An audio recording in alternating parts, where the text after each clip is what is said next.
very familiar with the case, or with the incident. There's no record of any incident occurring on the 28th of August. I've been trying to research this for the past 2 days. Right, so I do have a report where Ms. Sarkeesian was a victim of threats as well, but this was back in March. The relevant information is that she apparently has not contacted the local police department. So, help us look into this more.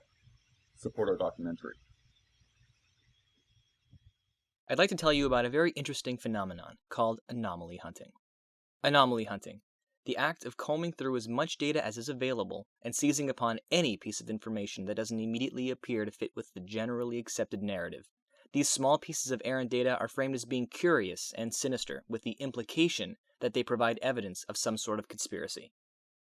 Anomaly hunting is the calling card of a conspiracy theorist, someone who, for one reason or another, wants to deny the official story and find quote-unquote evidence to support the narrative they want to be true, while ignoring things that run contrary to that. For example, Davis here completely glosses over the fact that the police investigated threats in March. So clearly we have evidence that she was threatened in March, and that it did involve the authorities, which actually increases the plausibility that she was threatened in August. Considering how every day more and more videos and articles are written and released about how she's a liar and a con artist, I have a hard time understanding why the threats would have suddenly stopped after March. So, what makes this an example of anomaly hunting? Before I can explain that, I think it's important we talk about what constitutes evidence. The fact that Officer Esparza wasn't able to find a record of the report is only evidence that he was unable to find a record of the report. It is not evidence that no report existed. It is not evidence that Anita was lying about reporting the threat to the authorities.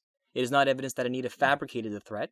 It is not evidence that Anita is lying to get attention or money or both. And it is not evidence that Anita is a scam artist. What makes this anomaly hunting is the fact that there are so many plausible explanations for why Officer Esparza was unable to find the record, but they were all ignored in favor of the implication that Anita was lying. Shortly after I saw this video, I decided to make a list of 10 possible reasons for the apparent anomaly. It took me only a few minutes, and here it is.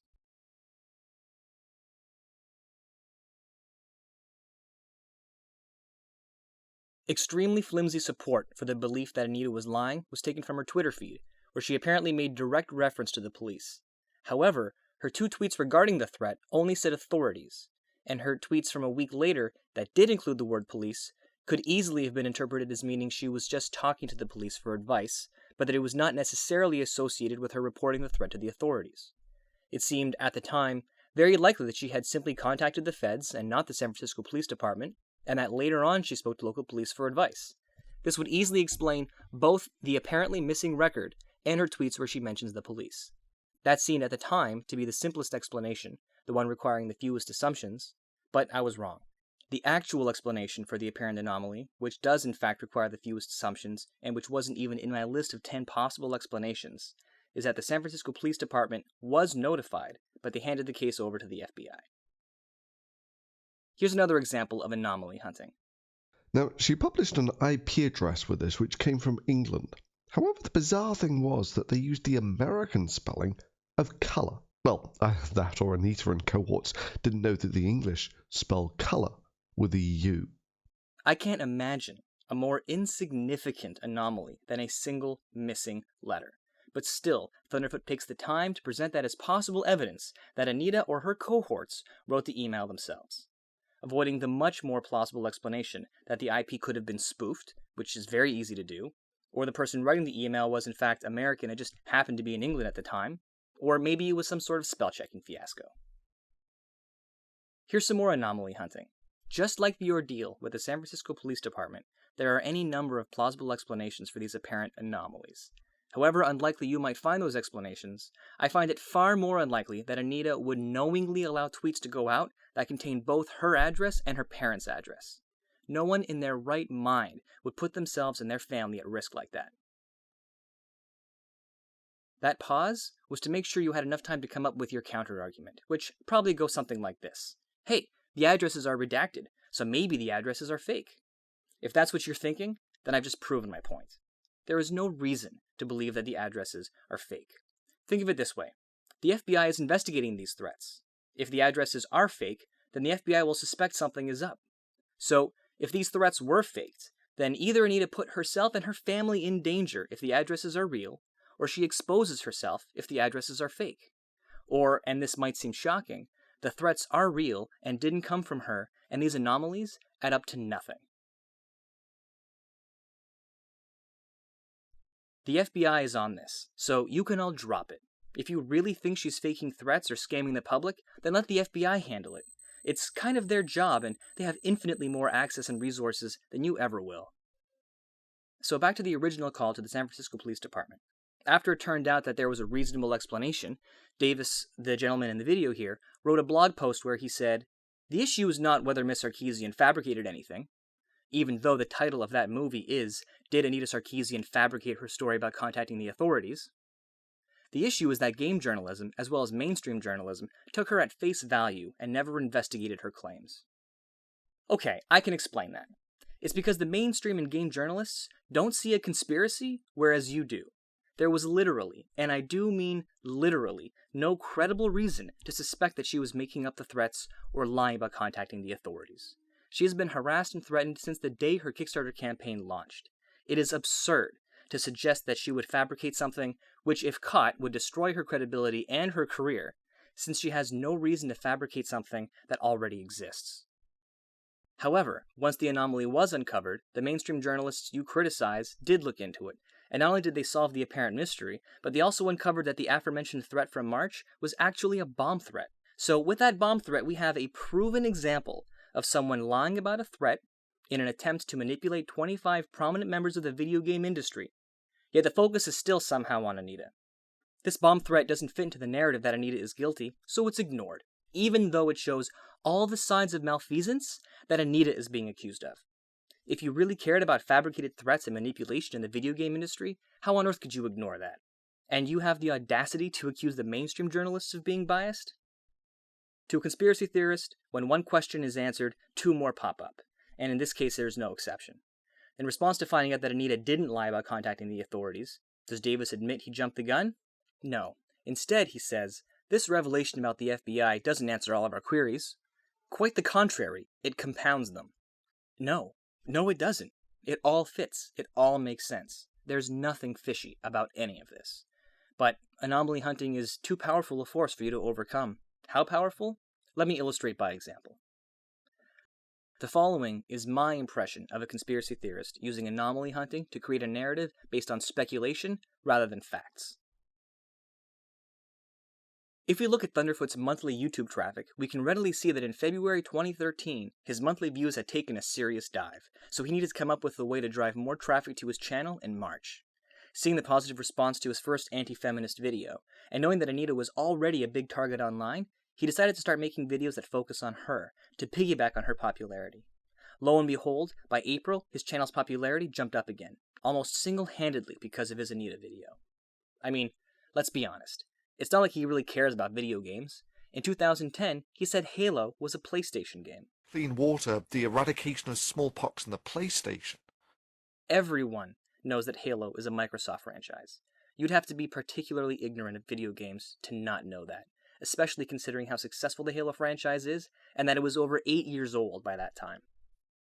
In this video, his first video about Anita, the top of his description links to his Patreon page. On his Patreon page, he talks about promoting science, secularism, and debunking pseudoscience.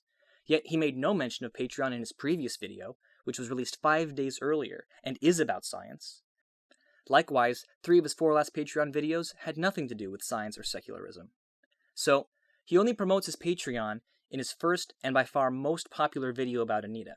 Clearly, he chose her as a target to not only drive traffic to his channel, but also to cash in on her notoriety. I'm beginning to wonder if he really cares about this issue at all, or if he's just manipulating his viewers. And we can clearly see that his videos about Anita are by far his most popular. He knows this, which is why he kept publishing these videos. To him, she's nothing more than a goose that lays golden eggs. But of course, he can't only profit from videos about Anita. That would be too obvious. So he adopted a strategy of including a big red annotation in his Anita videos advertising his Patreon in an attempt to hide his true intentions. He constantly mentions Patreon in his Anita videos, but not his science or secular videos.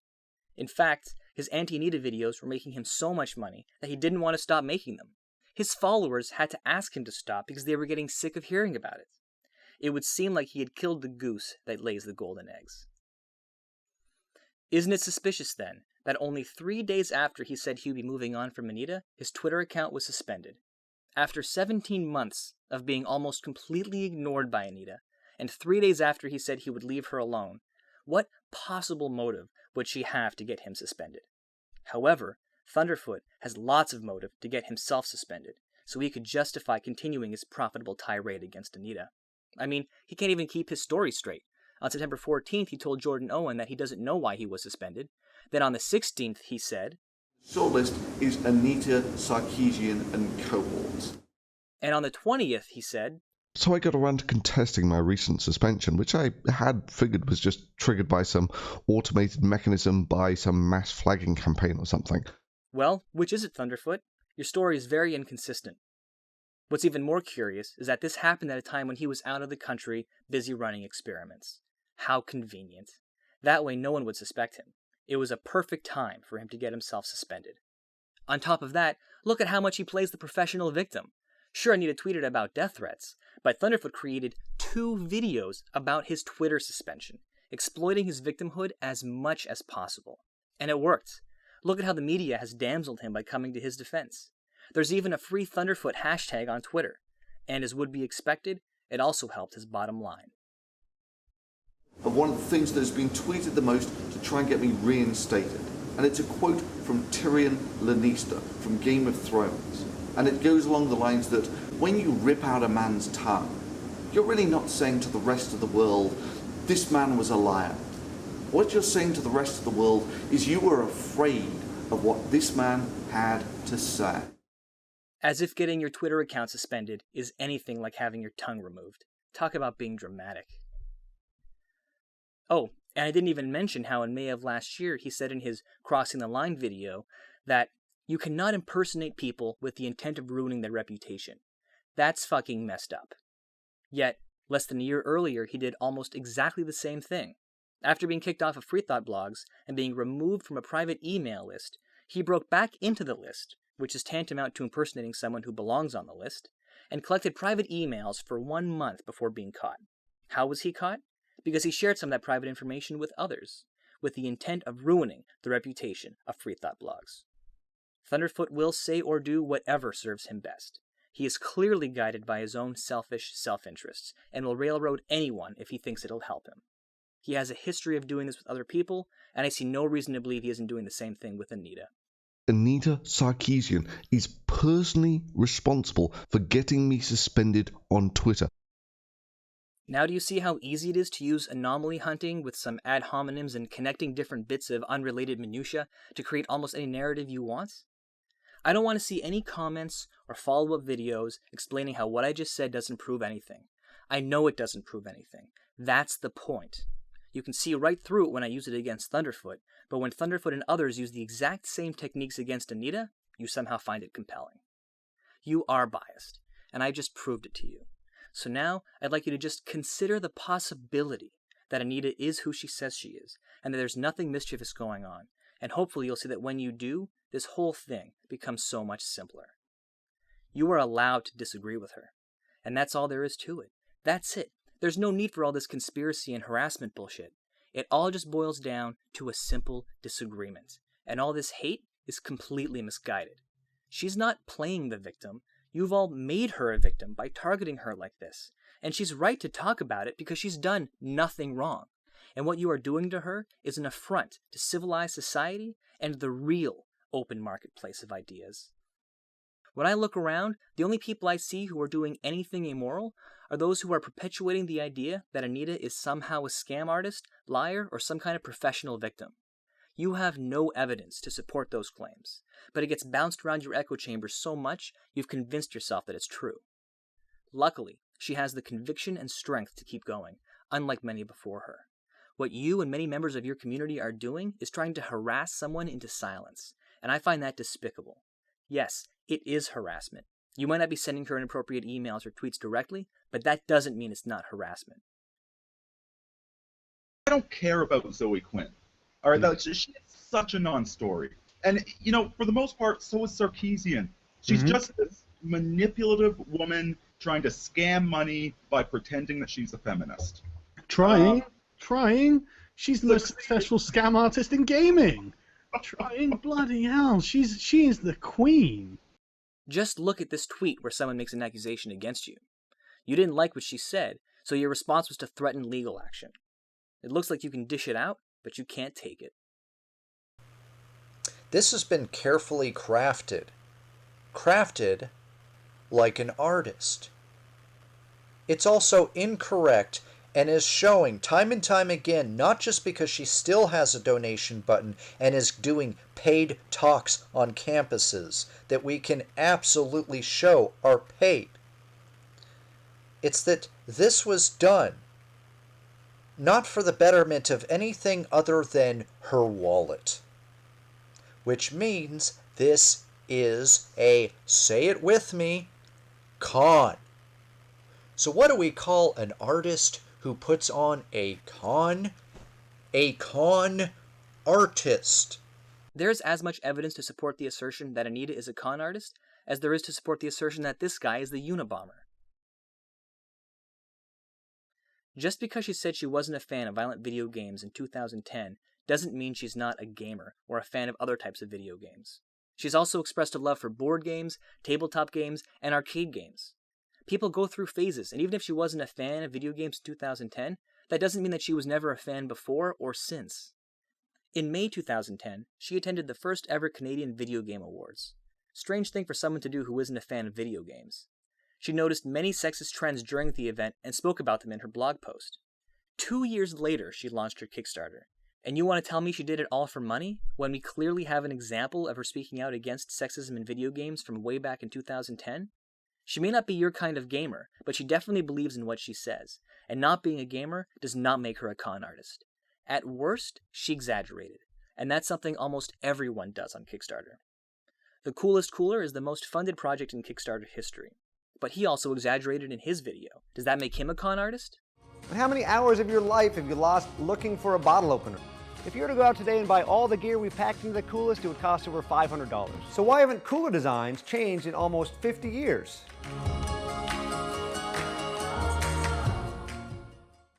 I mean, how many of these 467 projects do you think will actually be revolutionary? This individual is an opportunist, and a disgusting one at that. She's using social issues to line her pockets, not for the betterment of girls or women everywhere. And that's disgusting. That's beyond disgusting. If you want to disagree with Anita, then disagree. But if you expect to be taken seriously, then keep it civil. You know, if I did not so accurately believe that Anita Sarkeesian was such a disgusting scumbag. Think about it this way. Anyone on the outside of this issue, like for instance the mainstream media, looking at this debate, sees one side that is spinning conspiracy theories, vilifying and harassing some of those on the other side. You don't even give them a chance to listen to whatever real arguments you might have, because to them, you just come off sounding like this guy. You're the one who said you walked on the moon when you didn't. Calling the kettle black, if I ever thought of it. Saying I misrepresented myself. Away from me. You're a coward and a liar and a thief. Yes, sometimes conspiracies are true. But here's a list of 10 signs that indicate a conspiracy theory is likely to be untrue, taken from a 2010 article in Scientific American. The more of these 10 signs that apply to the conspiracy, the less likely the conspiracy is to be true. And this conspiracy against Anita checks off 7 of those 10. That's very damning, especially considering the list was designed for grand conspiracies that usually involve a lot of people, like the JFK assassination or 9/11. Proof of the conspiracy supposedly emerges from a pattern of connecting the dots between events that need not be causally connected. When no evidence supports these connections except the allegation of the conspiracy, or when the evidence fits equally well to other causal connections or to randomness, the conspiracy theory is likely to be false.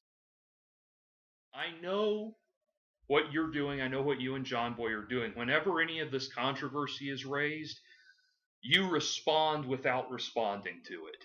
You make it look like you just happen to so conveniently be posting this tweet or posting this comment that answers your critics.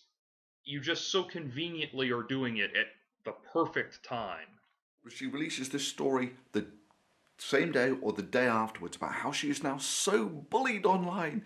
Yes, we're back to the professional victimhood because the last video was a comparative flop. So what do we need to coincide with the release of the new video? How she's the victim again. For Anita Sarkeesian, this is such a terrible mortal threat for her that she had to leave her house.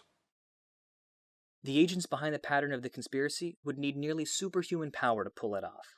People are usually not nearly so powerful as we think they are.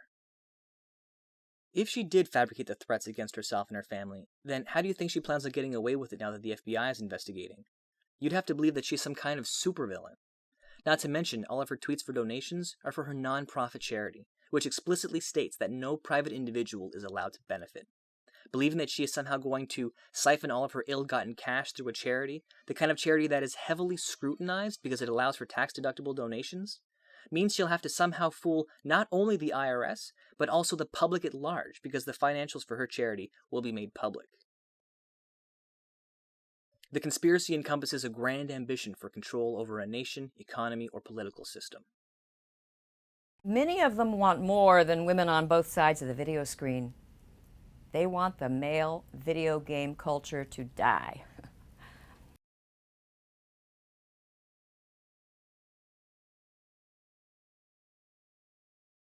The conspiracy theory ratchets up from small events that might be true to much larger, much less probable events. As it stands, from what it looks like, you're not just falsely claiming to have 501c3 status, but you may also be in possession of a falsified document. Both of those things are just what it looks like from my end. I would like to see the proof that you are a 501c3. If you are lying about being a 501c3, then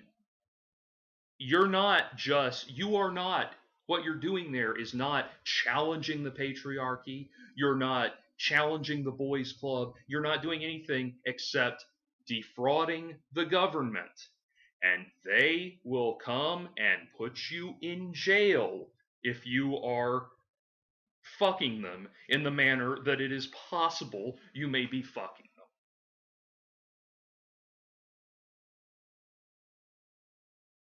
And don't patronize me by claiming that they don't actually accuse her of anything. Trying to skirt accountability by exploiting a technicality is just another conspiracy theory tactic. But he's putting forth a lot of questions, and that's what conspiracy theorists love to do. They put out a lot of questions, but they don't necessarily provide a lot of answers. They kind of put it out there and think, oh, I'm confused by this. Are you confused by this? Let's all be confused together, and maybe that's evidence. The conspiracy theory assigns portentous, sinister meanings to what are most likely innocuous, insignificant events. Sure, I could note it's almost a year since this project was funded to the tune of 25 times what you asked for. And thus far, this project of yours, the one that's going to be bigger and better and more expansive than I could ever have imagined, consists of one single 20-minute video. While shortly after Anita's Kickstarter ended, the dynamics of crowdfunding found that after 8 months of delay, only 75% of finished products will have been delivered, and that the more a project is overfunded, the more likely there will be delivery delays. It also found that the more overfunded a project is above its goal, the later it delivers. Statistically, there is nothing unusual about her project being so late. The theory tends to commingle facts and speculations without distinguishing between the two and without assigning degrees of probability or of factuality.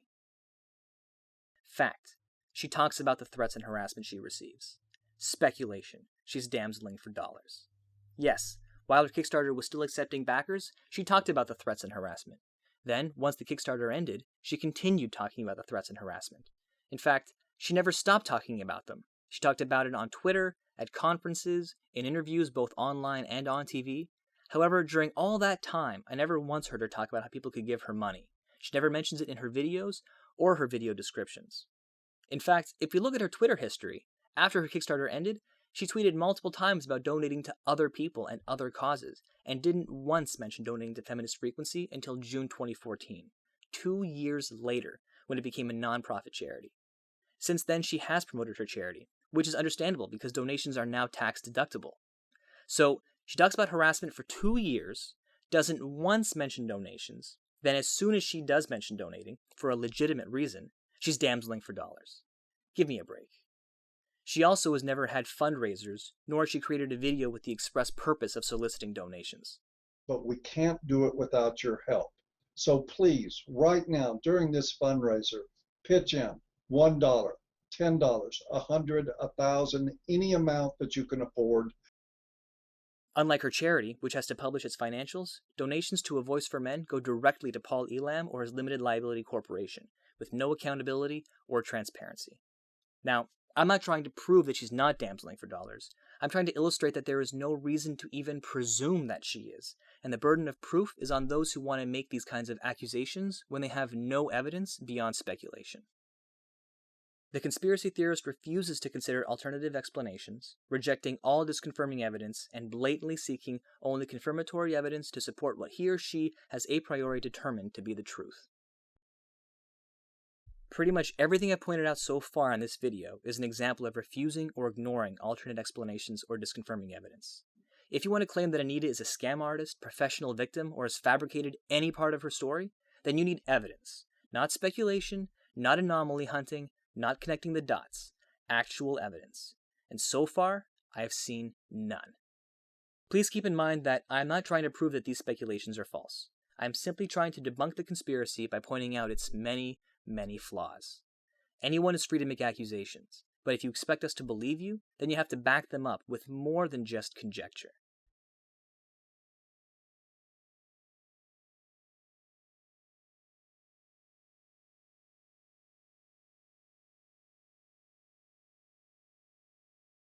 By no means is this video exhaustive. There are still far more dubious claims and accusations made against her than I can cover in this one video.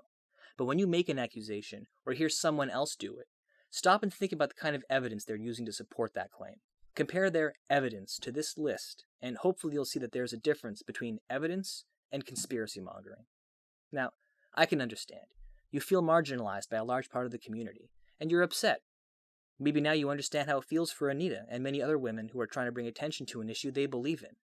Attempting to discredit Anita doesn't address her points, and there's a reason why the actual arguments against her points haven't done much to sway popular opinion. But that's a topic I'll be covering in an upcoming video. In my next video, I'll be addressing Christina Hoffsummer's Are Video Games Sexist video, so please stay tuned for that. If you haven't already, please subscribe to my channel and help me share this video. These videos are a lot of work, and I sincerely appreciate all the support I can get.